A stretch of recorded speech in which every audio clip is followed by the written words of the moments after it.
we chiefin' like an engine. Hey, yeah. I want all the smoke, you know I'm chiefin'. It's chiefin'! Welcome to week 6 of Wani Purge 2019. Last week's episode was universally ranted and raved about, and I feel obligated to up the ante once again.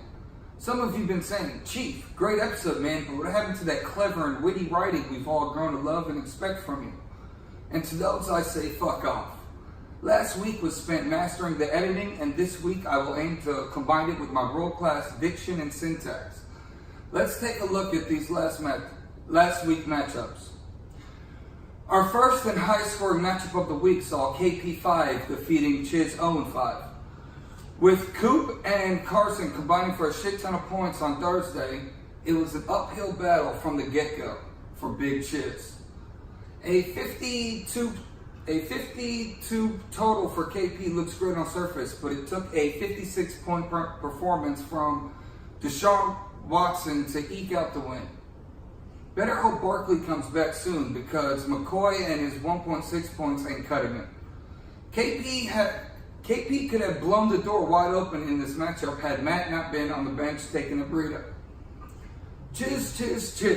Jesus Christ, man. 0-5. That's rough, dude. Just about as rough as starting Miles Sanders as your RB2 every week. Fantasy's a crazy game.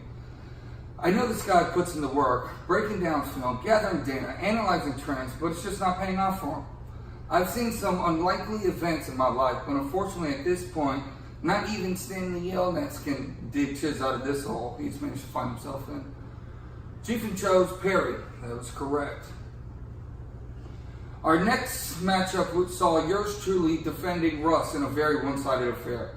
At this point, McCaffrey's just a cheat code, and I'm standing by for host. With the remainder of my team outside of Fournette struggling, one could begin to wonder if the firepower can make up for the lack of depth towards the bottom. The addition of Tevin Coleman in this lineup should give me the boost I need to begin my ascent towards the top. With almost a week to react to the news, Russ did himself no favors leaving an IR-bound Gostkowski in his lineup. Believe it or not, I'm proud of Russ for making it all the way to week 5 this year before starting inactive. A change of scenery at the tight end position made no difference as Ebron and his 1.3 points were 0.2 points less than his usual starter. This team is on a downward trajectory and may need some serious tinkering to divert current course. Chiefin chose me, correct. Our third and closest matchup of the week had clothesline defending PP Man with the two-headed monster consisting of Peyton Barber and Adrian Peterson at RB. Clothesline relied on just about everyone else on his team to escape the dub this week. Your team name is Kirkenmore Hines, but you don't even have Hines anymore. I'm thinking a name change is in order. Zerks off of Peterson has a nice ring to it. PP Man, I really didn't even want to have to look at your roster. It's so ugly it makes me sick. But for the sake of this recap and the league, here it goes. With Keenan Allen seemingly taking the week off, Kike really stood no chance. I know it's young Kapoor and all, but starting Cohen as your RB2 was a bit of a stretch. And another thing, why the hell do you still have 3 defenses on your team? It's people like PP Man that makes me question the luck-skill balance associated with fantasy. Had Kike started the correct Allen, he could in fact won the matchup. Chiefin chose PP Man. That was incorrect. In our fourth matchup, we had the blowout of the week where Chevy stomped Sean into oblivion. This is a little segment I like to call addiction. Add up all the touchdowns Sean's entire team scored, and then add up all the touchdowns Aaron Jones alone scored and compare them. It's 4-1 in the favor of Jones. With Godwin proven to be arguably the most valuable receiver in fantasy right now, this team is looking pretty unbeatable unless Chevy plays yours truly. I got a chance to speak to Sean on Sunday evening, and he was visibly upset. After reviewing this matchup, I can totally understand why. Aguilar has yet to receive more than 2 targets in a game Jeffrey has been active, including putting up a donut last week. While Sean actively stomped, fortunately for Sean, he got blown out so bad that even Fuller's historic 46.7 point performance still would have not gotten him the win. Chiefin chose Chevy. That was correct. Our 5th matchup had Turner defeating Beaton by a considerable margin. When Matt Ryan puts up 40 plus points, you're in for a good time. Michael Thomas contributed to a nice 35.7 point effort himself. You could say Mikey T rode Mikey T to victory this week. With Gordon getting back in the swing of things, watch out for this team down the road. Beaton doing his best to promote by finishing with a score of exactly 111. Unfortunately, losing in this fashion doesn't look so good. But then again, they do say any publicity is good publicity, so who knows? What I do know is this team has some holes that need filling. At least 2 glaring holes that I can see off the bat that absolutely needs to be filled. Also, I gotta know the name of the podcast that you and Kike listen to that recommend owning 3 defenses. Call him Beat on Bundy because this team is murderous. Chiefin chose Turner by 40, but it was actually Turner by 36.6. Pretty close prediction.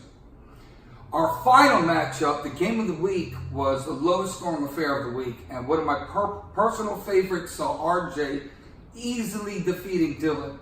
RJ is just incredible. I mean, the fact that this dude rolls out the team he does and somehow keeps winning, it's just amazing. Baker got -1. I'm not sure Eifert even plays. Long G has yet to be a massive disappointment, and Brown's D is a bigger stretch than Sean reaching for the top shelf. Only time will tell if Farmer Archer can continue to plow through the competition. There's been no market crash that I'm aware of yet, and Dylan's stock continues to plummet. And Evans Goose left Dylan in scramble for points. Hoping for an MVP-like performance, unfortunately all Dylan got was a MVS and his 2.3 points. With Melvin Gordon back and already eating into Eckler's touches, Dylan needs to make a move fast before the league. Dylan needs to make a move fast before the leagues that he once sat at the top of slips through his deer intestines covered fingertips. Chiefin chose Dylan. That was incorrect. Chiefin. So, I went 4-2. Pretty good. Here's some footage on how I made that happen. We started off here. Russell versus me. He has Sterling Shepard in this game. So I definitely did not want Sterling Shepard to catch this ball for a touchdown. Already recording it on your PlayStation. Sterling Shepard again with Russell. We are going to give him a nice little impulse off the back of the end. Alright, here we have Beaton. Don't want Beaton to win, so make sure we knock that ball out of OBJ's hands. See what we got here? Alright. Don't want Chiz to win, so let's keep Julio on lock. So knock the ball right out of Julio's hands. Alright, guys.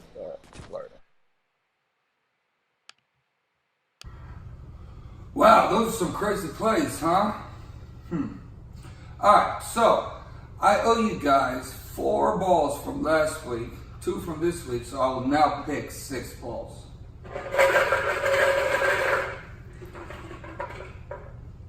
Walker fit.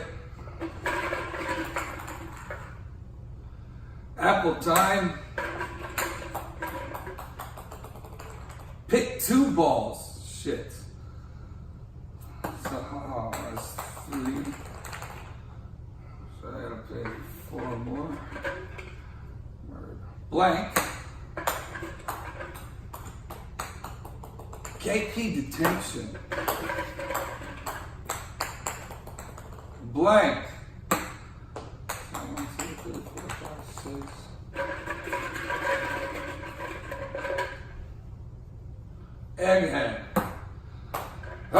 That's all. Alright. Now, for this Chicken Chooses Week 6, I will pick Walk It Out over RJ, obviously, Brown Stock. Dylan over Russell, Turner over Close. Sean over Chiz. Beat On over PP Man. And our game of the week is 3-2 Hot Dog Perry versus 4-1 Chevy. And I think God wins with my homies this week.